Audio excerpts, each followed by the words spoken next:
Hi guys, welcome back to a new episode of Apps Academy. Today in this video, I'm going to show you how you can sign up for your Go2bank's account. Keep watching the video till the end. To sign up for your Go2bank's account, firstly go ahead and launch open your Google search. On the search box at the top, type in go2bank.com and make a search. You will end up on the official page of Go2bank's account.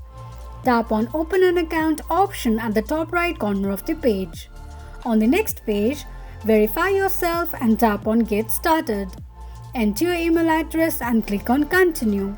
Enter your first and last name and tap on Continue. Type in your home address, zip code, city, state, tick mark on both the boxes to agree to the terms and conditions of Go2bank and click on Continue. You will then be allowed to set up your username and password. After setting up your username and password, you can simply click on Login button from the home page, enter your login credentials and log into your account.